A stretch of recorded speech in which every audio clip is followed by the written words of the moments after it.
আসসালামু আলাইকুম। আমার প্রিয় মুসলমান বন্ধুরা, মুসলমান ভাইরা, আল্লাহর নেক বান্দা বান্দি, মুমিন ভাই বোনেরা, আমার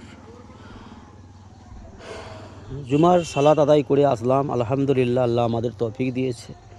কিন্তু দুঃখজনক, আমাদের মুসলমান সমাজে এমন অনেক আমার ভাই বন্ধুরা রয়েছে, সম্মানী বুজুর্গ ব্যক্তিরা রয়েছে, যারা জুমাকেও অবহেলা করে, জুমাকেও গুরুত্ব না দেয়, জুমা আদায় করে না এমন মুমিন মুসলমান আল্লাহর বান্দাবান্দি রয়েছে।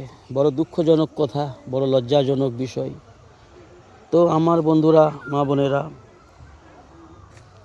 দুনিয়ায় যত ধরনের পেরেশানি মুসিবত আমরা আজ দেখছি বা আমরা আজ বরদাস্ত করছি, বা আমরা সমাজে যে বিপদে পড়েছি, আমরা যে মুসিবতে গ্রেপ্তার হয়ে গেছি, পুরো মুসলমান সমাজ, এটা শুধুমাত্র আমাদেরই কুকর্মের কারণেই, আমাদেরই বদ আমলের কারণে, বদ আখলাক, বদ আমল। আজ আমাদের মুসলমান সমাজে আকসারিয়ত 5 ওয়াক্ত সালাত ছেড়ে দিয়ে বসে আছে, আল্লাহর নাফরমানি খুলেআম করছে, সারেআম করছে। আলহামদুলিল্লাহ, কিছু সংখ্যক মানুষ, শতকরা হয়তো 5-7% মানুষ নামাজ সালাত আদায় করে।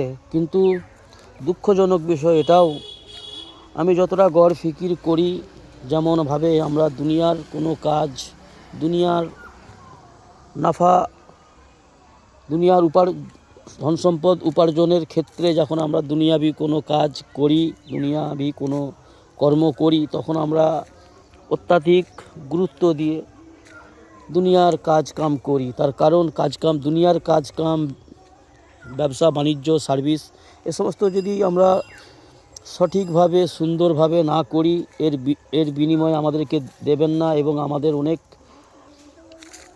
কথা শুনতে হবে, বা আমাদের বদনাম হবে। আমাদের কাজ যদি খারাপ হয়, হাতের কাজ, বা আমাদের দুনিয়ার কর্ম যদি আমাদের ভালো না হয়, এর জন্য আমাদেরকে অনেক লাঞ্ছনা বঞ্চনা হতে হয়, বা বদনামি পেতে হয়। তো দুনিয়ার আমরা যে কোনো কাজ কাম, সংসার চালানোর ক্ষেত্রে যা আমরা কাজ করি, সেই কাজগুলোকে যতটা গুরুত্ব দিয়ে, যতটা সুন্দরভাবে করার চেষ্টা করি, চাইছে যে কাজ হোক, কোনো রাজমিস্ত্রি কাজ করছে, কোনো বাড়ি বানানো, বা কোনো ইঞ্জিনিয়ার, বা কোনো যে কোনো একটা ব্রিজ তৈরি হচ্ছে, বা কিছু ছোট থেকে ছোট কাজ যখন আমরা কোনো কাউকে দিয়ে করাই, সেই কাজটা যদি আমাদের মনোনীত না হয়, আমরা অসন্তুষ্ট হই, আমরা 5টা কথা শোনাই, 5টা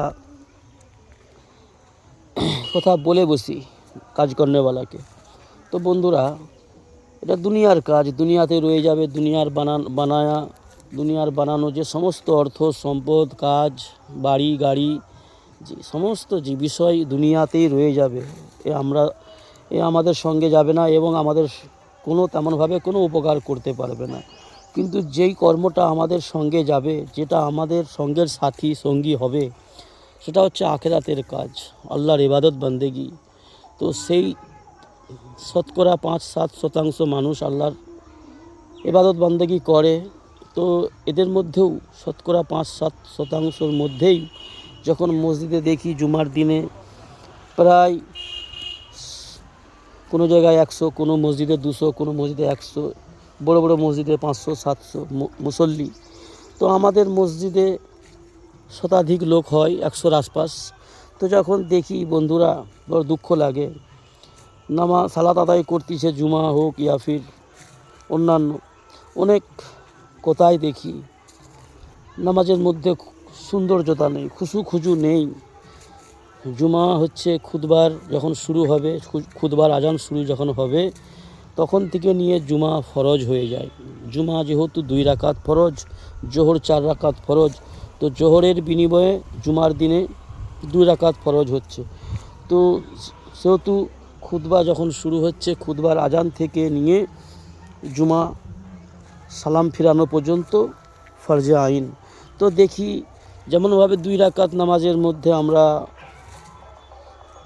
চুপচাপভাবে কিয়াম, রুকু, সেজদা, বা সূরা ফাতিহা, বা আত্তাহিয়াতে বসা, টোটাল যে কাজটা করি 2 রাকাত, কিন্তু তার আগে খুতবা চলাকালীন দেখি আমরা এদিক সেদিক দেখা বা বিভিন্ন রকমের আচরণ করা, এদিকে সেদিকে চুলকানো, এদিকে সেদিকে হাত নিয়ে যাওয়া বা বিভিন্ন প্রকার এদিক সেদিকে দেখা, যখন দেখি খুতবা যখন চলাকালীন মানুষ অন্য মনস্ককে কেউ টেক লাগিয়ে ঘুমোচ্ছে, বিভিন্ন প্রকার এই সমস্ত আমাদের দিন ইসলামের কাজকে গুরুত্ব দিয়ে না করার কারণে, দিন ইসলামের কাজকে যত্ন না নেওয়ার কারণে, গুরুত্ব সহকারে দিন ইসলামের কাজ, আল্লাহর হুকুম বিধানকে, সালাত 5 ওয়াক্ত সালাতকে আদায় না করার কারণে আমাদের উপরে এত রকমের মুসিবত পেরেশানি এসেছে।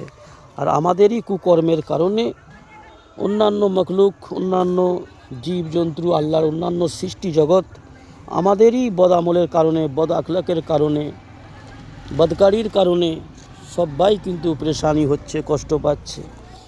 জি, শুধুমাত্র মুসলমান সমাজের নাফরমানির কারণে। জি, হাদিসের মধ্যে আছে দুনিয়ায় যা কিছু ভালাই নেবে আসে আল্লাহর তরফ থেকে, আল্লাহর রহমত নাজিল হয় যখন আল্লাহর বান্দারা, মুমিন মুসলমান বান্দারা আল্লাহর ফরমাবরদারি করে, আল্লাহর গোলামি করে, আল্লাহর হুকুমগুলোকে যথারীতিভাবে রাসূলুল্লাহ সাল্লাল্লাহু আলাইহি ওয়াসাল্লামের সুন্নত তরিকায় পালন করে, আল্লাহর আজমতের সহিত আল্লাহর ইবাদত বান্দেগি করে, সেজদা করে, তখন আল্লাহ রব্বুল আলামিন বড় খুশি হয় এবং রহমত নাজিল করেন। বিভিন্ন রকমের নেয়ামত আল্লাহ রব্বুল আলামিন নাজিল করেন আসমান থেকে। জি, ভালাই নাজিল করে। যখন এই বান্দা আল্লাহর, যারা মুসলমান দাবি করনেওয়ালা, যারা মুসলমানের খাতায় নিজেদের নাম লিখিয়ে রেখেছে, কলেমায়ে শাহাদত পড়েছে, তারপরেও খুলে আম নাফরমানি করছে, সারে আম আল্লাহর হুকুমের খিলাফ, রাসূলুল্লাহ সাল্লাল্লাহু আলাইহি ওয়াসাল্লামের সুন্নতের খিলাফ মানমানি করছে, দুনিয়ার অর্থর নেশায়, দুনিয়ার লোভ লালসায় পড়ে নাফরমানি করছে সীমাহীন, তখন আল্লাহ অত্যাধিক নারাজ হয়, অত্যাধিক আল্লাহ পাক রাগম্বিত হয়। তখন আল্লাহ রাব্বুল আলামিন বিভিন্ন প্রকারে আযাব নাজিল করেন, গজব নাজিল করেন এবং লানত নাজিল করেন। আর এই জন্য সমস্ত অন্যান্য সৃষ্টি জগতের সৃষ্টিরাও কষ্ট পায়। তো আমার মুসলমান বন্ধুরা, মা বোনেরা, 5 ওয়াক্ত সালাতকে আল্লাহর আজমতের সহিত গুরুত্ব সহকারে পালন করুন এবং অন্যান্য আল্লাহর যে সমস্ত হুকুম আহকাম রয়েছে আমাদের ওপর, সেইগুলোকেও যথারীতিভাবে জানার চেষ্টা করুন এবং রাসূলুল্লাহ সাল্লাল্লাহু আলাইহি ওয়াসাল্লামের সুন্নত তরিকায় পুরা করুন। আমি আপনাদের অনুরোধ করব,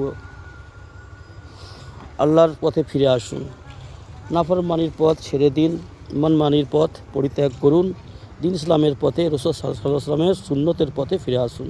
আল্লাহ আমাদের তৌফিক দান করুন। আল্লাহুম্মা আমিন। আসসালামু আলাইকুম বন্ধুরা।